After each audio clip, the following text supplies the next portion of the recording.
मोदी तेरी तानाशाही नहीं चलेगी, नहीं चलेगी। मोदी तेरी तानाशाही नहीं चलेगी, नहीं चलेगी।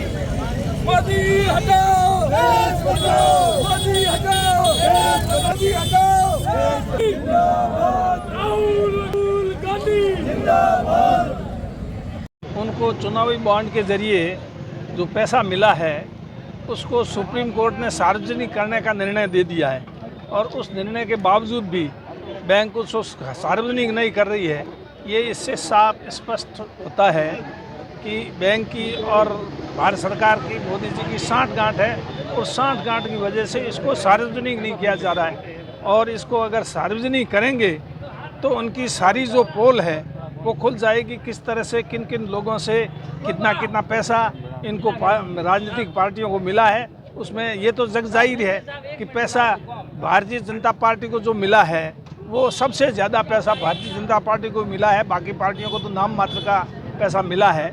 इस वजह से उसको सार्वजनिक नहीं कर रहे हैं, ये इसको छिपा रहे हैं। क्या मानना है, सरकार कितनी तानाशाही कर रही है?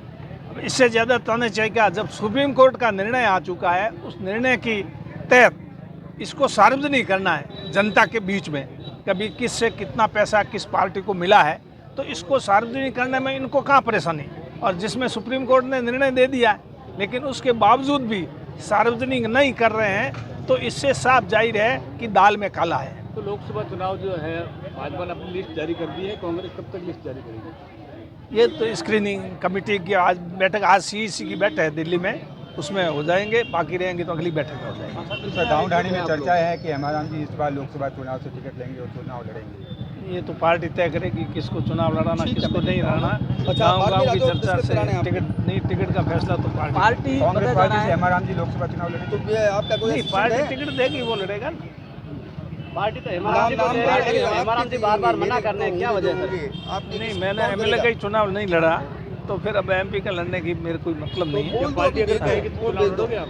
नहीं, पार्टी ने तो एमएलए के लिए चुनाव लड़ने के लिए कहा था मेरे को, पर मेरी चुनाव लड़ने की इच्छा नहीं थी, इसलिए मैंने मना किया था। तो अब लोकसभा का चुनाव है तो फिर किसी और को मौका दिया जाए। अगर अगला आलाकमान कहता है कि हेमाराम चौधरी को चुनाव, आलाकमान को मैंने बता दिया किसी और को मौका दिया जाए। हम बहुत रैली है, पहला चुनाव 80 में लड़ा और 80 से लेके अब तक मैंने 8 चुनाव लड़े, 6 बार मैं एमएलए बन गया। बहुत पार्टी के लिए जितना मेरे से हो सका किया, जनता के लिए हो सका तो किया।